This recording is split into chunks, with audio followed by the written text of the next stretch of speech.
just told you about this story yesterday. A school in Georgia bringing back corporal punishment. Now, if kids don't behave, they could get the paddle. Now, parents would have to be notified before the punishment, and they can opt out. You don't just have to do this, obviously. We posted the story on our Facebook page yesterday and got a ton of comments.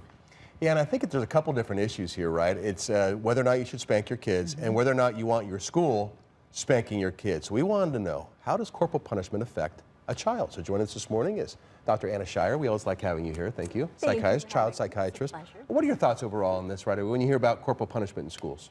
So across the board, and lots of research has been done to assess the benefits and the pros and cons of corporal punishment. But across the board, there hasn't been anything that has been shown in the literature that comes positive from corporal punishment. So you can see some immediate benefits that, immediately the kid will stop doing whatever it is that you don't want them to do. But in the long term, you'll see an increase of the rates of behavior or more sneaky behaviors to figure out how to get around not getting in trouble, and they'll still do it anyhow. So it seems like obviously kids now versus when we were younger, so many of us grew up getting a spanking, or maybe one or two, and that's all it ever took. One or two? I got one. A week. I got one. Yeah, he got a weekly. I got one. I got one, and I was scared to death, and I never wanted to do what I was doing ever. I just never disobeyed my mom then because I was afraid. Right. But some, it took more than me. But you guys still turned out okay. And interestingly, that's what the research shows, that physical punishment is a risk factor. So it can increase physical things like obesity, arthritis, cardiovascular health, as well as mental health issues like substance abuse and depression. So what's interesting, though, is that it has to do with how often and the intensity of how much you're getting hit.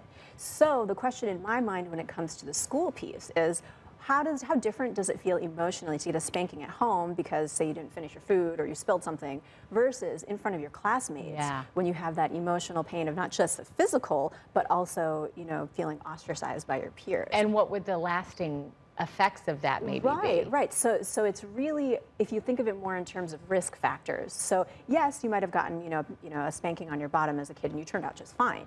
But the more you're exposed to that, the greater the risk for things like alcoholism and depression. So if you think about it like, okay, if I smoke a cigarette when I'm a kid because I just want to try it, you're probably not going to get cancer. But if you're a pack-a-day to 2-pack-a-day smoker, your risk is much higher for getting cancer. And it's similar that, the type of hitting, the amount of hitting, the frequency, and the emotional pain surrounding it has a much greater impact in one situation versus the other. So that's really the question. How much more so in the school setting compared to, at home? And in general, as far as what the American Academy of Pediatrics says, hitting is not helpful in any way, shape, or form long term. So just coming off of 2 teenagers, and I have one still at home, sometimes I regret, I said to myself, oh, if I just sort of swatted her on the bottom a few times, she'd probably be better. So how should we discipline kids then? Because they do need discipline. Yes, oh, absolutely. They need discipline, they need boundaries, and they need positive support for positive behaviors. So really positive parenting at home is what's considered the best. Not just positive parenting, though, but reactive and proactive parenting, too.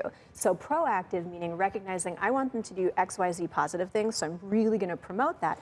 But we know, we already have in place, this is the reaction that you're going to have if you do X, Y, Z breaking the rules. You're going to lose this, you're going to lose that, you're going to not be able to spend time with your friends, no social media. So there's a proactive where you support the positive, and there's a reactive that's already in place where everybody knows this is what's going to be lost if you do And X, I would Y, Z imagine following through with the X, Y, and Z. Right, this happens, this happens, this happens. That's key, right? No matter how you're feeling that day, you need to react the same way. So you could be having a bad day, and you could react much more harshly, and that's where you'll see a lot more pushback from your kids. Well, it's not fair, Following Johnny, through. my brother did that, and you didn't yesterday, and right. So you have to have consistency. Well, we like Johnny it's more. A great Deal with it. Hey, he was easier. I knew he was easier than you were. Dr. Shire, thank you so much. You're welcome. It's a pleasure. Good to see you.